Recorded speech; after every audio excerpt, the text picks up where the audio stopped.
안녕하십니까. 대구 수성구에서 경제와 시사를 가르치고 있는 송재입니다. 매주 이슈가 되고 있는 시사 경제 용어를 선정하여 쉽게 풀어서 설명드리고 있습니다.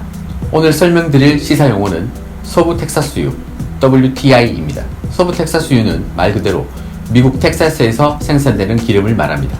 참고로 세계 3대 유가지표로 사용되는 원유는 미국의 서부 텍사스유, 영국의 브렌트유, 아랍에미리트의 두바이유가 있습니다. 최근 미국의 뉴욕 상품거래소에서 서부 텍사스유 5월 선물 가격이 마이너스 38달러까지 떨어지는 상황이 발생했습니다. 이 상황을 쉽게 이야기하면 파는 기업이 사는 사람에게 기름도 주고 현금도 같이 주면서 원유를 팔고 있는 상황입니다. 일반적으로 상상하기 힘든 일이 발생하게 된 것입니다. 이것은 사우디아라비아와 러시아로 대표되는 산유국들 간의 유가전쟁의 여파와 코로나19에 따른 글로벌 원유 수요 급감이 원인으로 생각될 수 있습니다. 이로 인해 수지 타산을 맞추지 못하는 미국의 셰일 업체들의 대규모 도산 가능성이 높아지고 이는 금융시장 경색과 실물 경제 하강으로 이어지게 됩니다.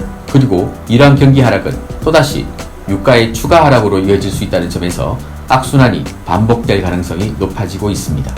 원유가 정상적인 가격으로 거래되지 못하면서 대형 유조선들이 기름을 인도하지 못하고 해상에서 정박하는 사태까지 이르렀습니다. 원유 가격의 하락은 공급량에 비해서 수요가 급격하게 떨어지는 것이 가장 큰 이유라고 할 수 있습니다. 최근 석유 수출 기구와 오페크 플러스가 다음 달부터 하루 970만 배럴 감산에 합의했습니다. 그러나 미국 에너지정보청에 따르면 글로벌 원유 수요는 지난해 하루 1억 배럴 수준이지만 올해는 코로나19의 여파로 하루 원유 수요량을 8천만 배럴로 추정하고 있습니다.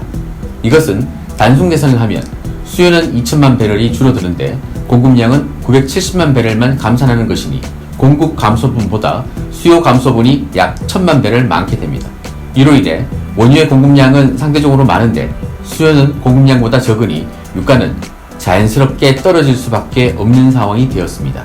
이러한 상황 속에서 미국의 셰일 오일 기업들은 현재 유가 상황을 고려하면 생산을 멈춰야 하지만 한번 생산을 중단하면 재가동할 때 비용이 너무 많이 들기 때문에 적자를 감수하고서라도 원유를 생산하고 있는 실정입니다. 실제로 배럴당 10달러가 지속될 때는 내년 말까지 미국의 셰일 기업 1100여 곳이 파산할 것이라는 암울한 전망까지 나오고 있습니다. 코로나19가 촉발한 경기 하강의 여파가 저유가 상황과 맞물리면서 장기적으로 글로벌 불황이 이어지고 있는 상황입니다. 미국 셰일 기업의 도산은 대량의 실업자들을 양산해 경기를 하락시키는 연쇄 반응으로 나타나게 됩니다. 그리고 셰일 기업에게 대출을 통한 자금을 지원한 금융사들은 손실이 불가피해지고 이것은 실물이 금융에도 영향을 미치게 되는 상황입니다. 이것은 과거 2008년 글로벌 금융위기처럼 금융경색이 실물 경제에도 영향을 미치는 상황이 재현될 수 있다는 점에서 큰 문제가 될 수 있습니다. 실제로 이러한 상황을 우려한 미국의 트럼프 대통령은 미국의 석유 및 가스 산업이 무너지도록 두지 않을 것이라며 이들 기업에 대한 지원책을 마련하겠다고 이야기했습니다. 또한 원유를 통해 국가의 재정 수입의 대부분을 충당하는 중소규모의 산유국들도 어려움을 겪고 있습니다. 실제로 원유 가격이 하락하게 되면서 베네수엘라, 멕시코 등은 심각한 국가적 위기에 직면하고 있습니다. 또한 우리나라의 경우도 정유업체의 경우 원유 가격 자체의 시장 가격이 낮아지게 되면 정유를 해서 시장에 팔더라도 손해가 극심하게 발생하게 됩니다.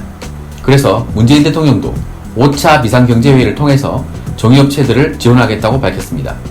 이렇듯 원유 가격의 하락은 많은 나라들의 실물, 금융 등 전 영역에 피해를 주고 있습니다. 따라서 원유 수요가 당분간 줄어들 수밖에 없는 상황이기 때문에 원유에 대한 극단적인 감산이 없는 이상 저유가 기조는 상당 기간 지속될 것으로 보입니다. 그럼 평소 일상생활에서 많이 들어봤지만 이해가 되지 않는 경제 시사 용어에 대해서 댓글과 연락을 주시면 동영상으로 설명을 올리도록 하겠습니다. 다음 주에 또 뵙겠습니다.